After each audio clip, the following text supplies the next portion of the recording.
Akhirnya Kendra bisa tidur dengan nyaman setelah lebih dari seminggu ini mengalami gangguan tidur. Pria itu semakin mengeratkan pelukannya, ia semakin nyaman saat kedua tangannya menelusup di balik atasan Tania.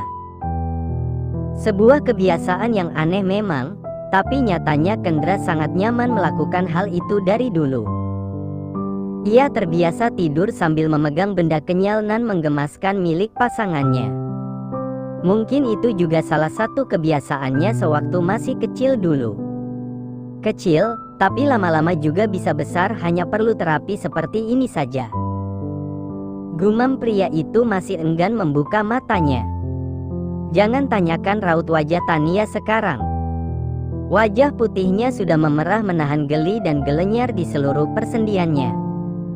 Jika saja pria di belakangnya saat ini bukan tuan sekaligus suaminya, pasti wajah lelaki itu sudah dilempar sandal olehnya.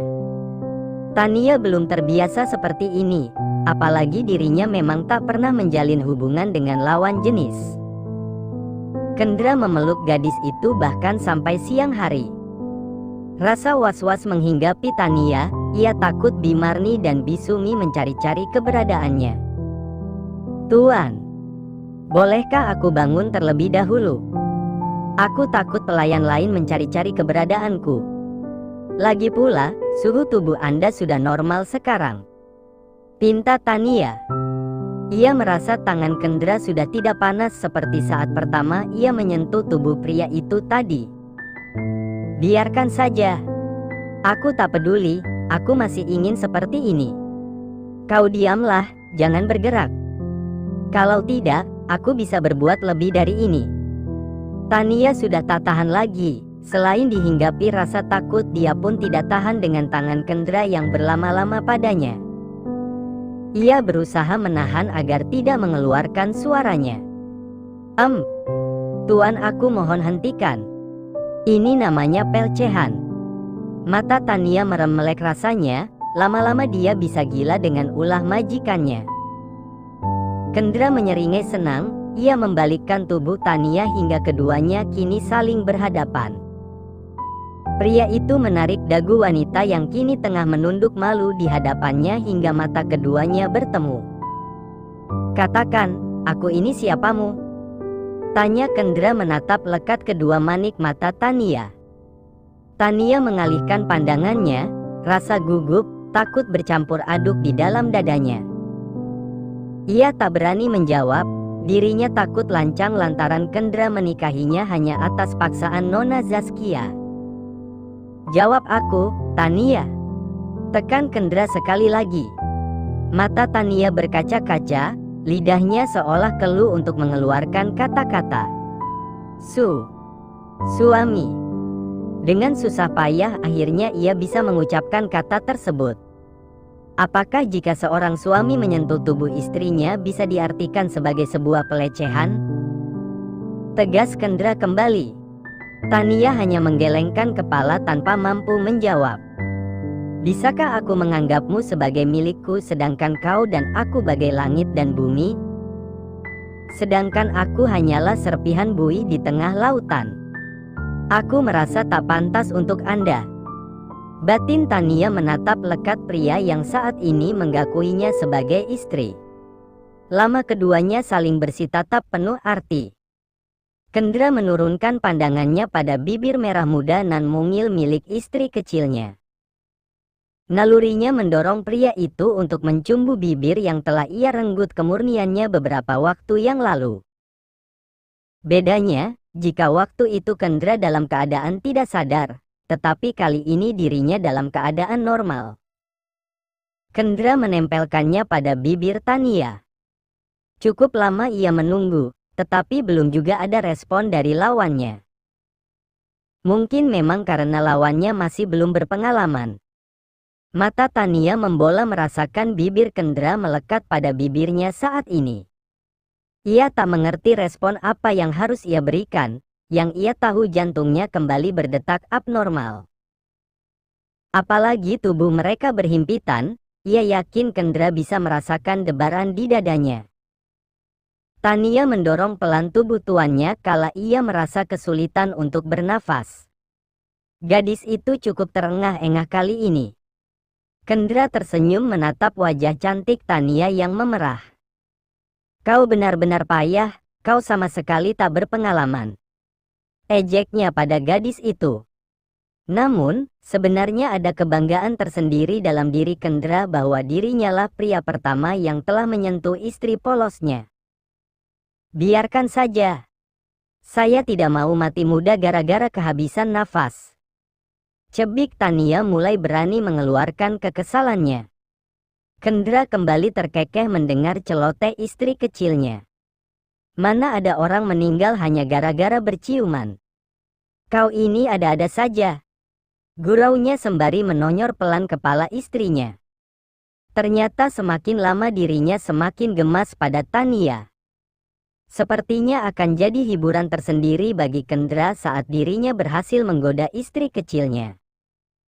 Baiklah. Karena aku bermurah hati, maka minggu ini aku akan mengajarimu bagaimana caranya berciuman yang baik dan benar. Kapan saat kau mengatur nafasmu sehingga kau bisa berciuman dalam rentan waktu yang cukup lama? Celoteh Kendra menggurui. Tania mengernyitkan keningnya, memang apa gunanya aku harus pandai berciuman? Tuan pasti membodohiku bukan? Kalau ada pengajaran seperti itu tentu akan ada ekstrakurikuler berciuman di sekolah. Sangkal Tania menertawakan ide konyol Kendra. Au! Lagi-lagi Tania meringis merasakan dahinya yang disentil kembali oleh sang suami. Anda gemar sekali menyiksaku. Gerutunya sembari memegangi dahi. Abis kau juga ada-ada saja. Kau pikir belajar berciuman itu tidak bermanfaat? Tentu saja banyak manfaatnya. Salah satunya menyenangkan suami dan istri yang menyenangkan suami pasti akan jadi pahala untuk keduanya. Jelas Kendra kembali menggurui istrinya. Tania manggut-manggut, sepertinya ucapan Kendra ada benarnya juga. Sekarang kau sudah mengerti bukan? Jadi kalau begitu ayo cepat kita lakukan. Ajak Kendra bersemangat. Lakukan apa? Au! Tania kembali meringis akibat disentil suaminya. Kalau dia bukan majikanku, pasti ku balas kejahilannya itu. Batinnya kesal. Kau ini, sepertinya aku harus ekstra sabar mengajarimu. Gerutu Kendra. Aku juga tuan. Ucap Tania dalam hatinya. Sekarang kita mulai belajar berciuman. Aku ini pria dewasa, jadi kau harus bisa mengimbangi permainanku. Titah Kendra. Kendra tersenyum saat Tania mengangguk tanda mengerti. Ia senang sekali gadis itu sangat penurut kepadanya. Kini keduanya saling duduk di atas ranjang. Jangan tanyakan sakit Kendra, sepertinya pria itu sudah menemukan obat paling ampuh akibat sakit meriang yang dideritanya. Tatap aku. Tania pun mengikuti perintah sang suami hingga pandangan keduanya kini saling mengunci. Kendra kembali melabuhkan bibirnya di atas bibir ranum Tania. Au! Kenapa kau menggigitku? Keluh Kendra saat Tania menggigit ujung bibirnya cukup kencang. Rasakan kau tuan suami. Kau pikir aku sebodoh itu apa? Oh tentu saja tidak. Kekeh Tania tapi dalam hatinya. Aku hanya mengikuti ajaran Anda, tuan. Bukankah tadi Anda juga melakukan hal yang sama padaku? Sangkal Tania tanpa rasa bersalah. Kendra mendengus kasar, rasanya ia sudah cukup gerah terlalu lama berbasa-basi dengan istri kecilnya. Dan anehnya, sekarang ia merasa jika Tania mampu mengimbangi permainannya. Tania seolah dibuat terbang ke udara, ia menikmati setiap sentuhan yang Kendra berikan. Fokus keduanya langsung teralihkan pada ketukan pintu kamar Kendra. Tania secara refleks mendorong tubuh Kendra menjauh darinya. Siapa yang mengetuk pintu? Apa jangan-jangan? Batin Tania semakin gelisah saat ini. Tuan, bagaimana ini? Ada orang yang datang. Tania begitu panik mendengar suara pintu yang diketuk dari luar. Masih mending jika yang di luar itu adalah Bimarni atau Bisungi. Bagaimana kalau yang datang tiba-tiba majikan wanitanya? Bisa digorok di pohon jengkol Tania nanti. Kendra sendiri merasa kesal. Padahal dirinya sedang enak-enak bersama Tania. Ada saja yang mengganggu. CCK. Cepat masuk bathroom dulu. Aku akan membukakan pintu. Tania bergegas menuju kamar mandi dan bersembunyi di sana saat Kendra berjalan ke arah pintu. Dengan wajah malas pria itu membukakan pintu, ternyata Bimarni yang sedang mencarinya. Ada apa, Bi? Bimarni memperhatikan wajah tuannya yang sedikit pucat. Apa tuan baik-baik saja? Dari semalam tuan tidak turun untuk makan malam. Tadi pagi juga dan siang ini tuan belum bersantap siang. Saya pikir tuan tidak di rumah, tapi mobil tuan lengkap di parkiran. Bibi khawatir tuan kenapa-napa. Gurat-gurat kekhawatiran tersirat di wajah wanita tua itu. Bimarni memang cukup dekat dan menganggap Kendra sudah seperti putranya sendiri. Ia tahu akhir-akhir ini Kendra murung akibat pertengkaran lelaki itu dengan istrinya. Senyum tipis tersimpul di wajah tampan Kendra, ia senang karena merasa diperhatikan. Bibi tenang, aku baik-baik saja. Aku memang tadinya kurang enak badan, tapi sekarang udah baikan. Tutur Kendra. Bimarni hanya mengangguk dengan mulut menyerupai huruf O. Setidaknya ia sudah memastikan bahwa sang majikan baik-baik saja. Ya sudah kalau begitu, Bibi permisi. Jika tuan butuh sesuatu, tuan bisa panggil Bibi nanti. Oke. Makasih Bi. Bimarni pun hendak meninggalkan kamar Kendra. Kalau begini dirinya sudah tenang melihat majikannya baik-baik saja. Dari pagi dia meminta Tania untuk memastikan kabar tuannya, tetapi bahkan gadis itu malah menghilang entah kemana. Dirinya juga jadi teringat Tania. Di mana gadis itu sebenarnya? Tania bahkan belum menyelesaikan pekerjaannya. Kendra bernafas lega setelah Bimarni meninggalkan kamarnya. Dia sudah tidak sabar rasanya meneruskan acara yang tertunda. Tania pun ikut lega mendengar bahwa Bimarni telah pergi. Saat ini dirinya harus menemukan cara agar bisa turun tanpa ketahuan penghuni mansion yang lain. Ini juga merupakan kesempatan yang baik untuknya agar bisa kabur dari Kendra. Lama-lama bersama pria itu kemungkinan akan membuatnya sesak nafas dan gagal jantung nanti. Kendra hendak menutup pintunya, tetapi tanpa ia duga wanita tua itu kembali ke sana. Tunggu, Tuan. Netra Kendra dan Tania membola sempurna karena kaget. Namun Kendra kembali ke mode tenang. Ia berusaha bersikap biasa saja.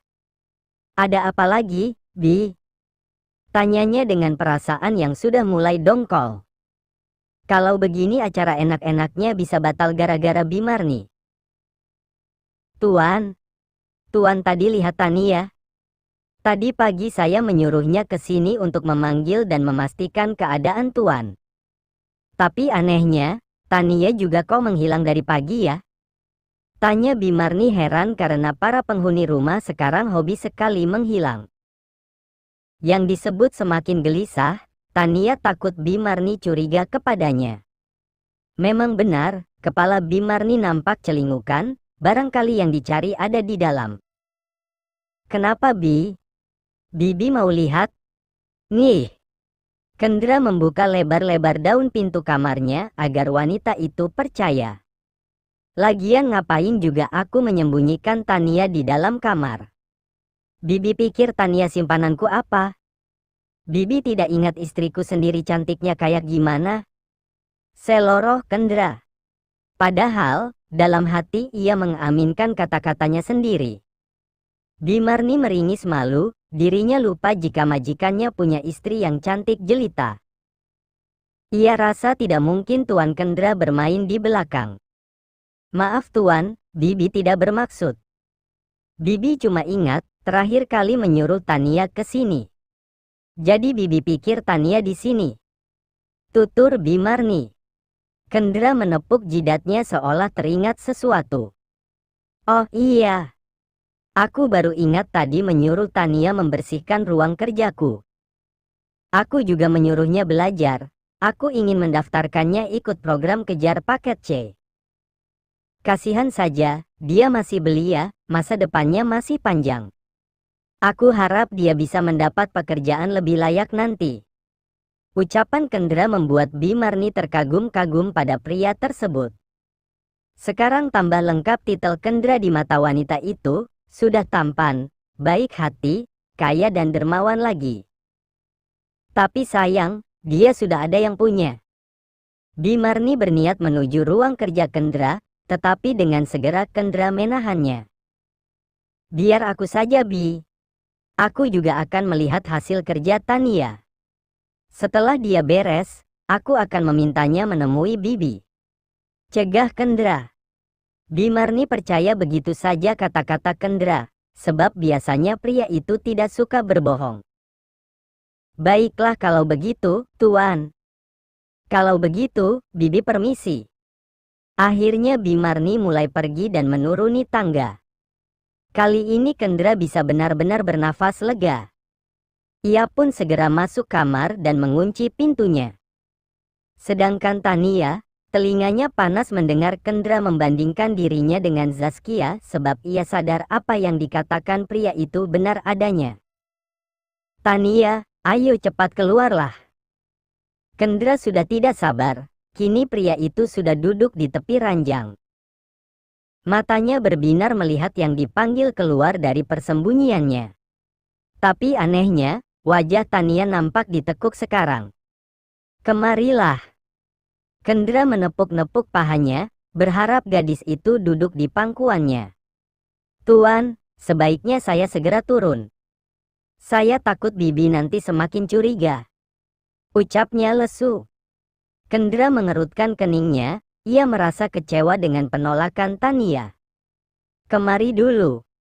Aku tidak suka ditolak. Tegasnya dengan sorot mata tajam yang seketika meluluhkan nyali Tania. Ia sudah mampu menjinakkan gadis kecil itu dengan mudah. Perlahan Tania mendekat dan duduk di pangkuan tuannya. Gadis itu terkesiap saat Kendra kembali melancarkan ciumannya. Akan tetapi, gairah Tania menurun, ia sama sekali tak membalas Kendra. Kau kenapa? Kendra menatap lekat netra gadis itu, ia sendiri merasa jika Tania kembali menolaknya, tidak seperti tadi. Netra gadis itu pun nampak berkaca-kaca, seolah ada sesuatu yang mengganjal pikirannya. Tuan, saya rasa tidak sepatutnya kita seperti ini. Saya merasa bersalah dengan Non Zaskia. Lagi pula, saya juga bukan wanita yang pantas untuk Anda. Saya hanya seorang pelayan. Ucap Tania kembali menundukkan pandangannya. Kendra mengangkat kembali wajah istri keduanya hingga mata mereka kembali bertemu. Ia rasa Tania mendengar apa yang diucapkannya pada Bimarni tadi. Kata siapa kau tidak pantas untukku? Kau tahu, setiap orang punya kelebihan dan daya tarik masing-masing. Dan kau punya itu. Kau dan Zaskia memang berbeda dan kalian memiliki daya tarik yang berbeda juga. Lagi pula, Zaskia sendiri yang memintaku menjadikanmu istri, kita sama sekali tidak berbuat salah. Tegas Kendra. Lelaki itu semalaman berpikir, ia tak ingin larut dalam kebodohannya merapati kepergian Tania, sedangkan wanita itu justru bersenang-senang di luar sana. Ya sudah. Sekarang kau boleh pergi.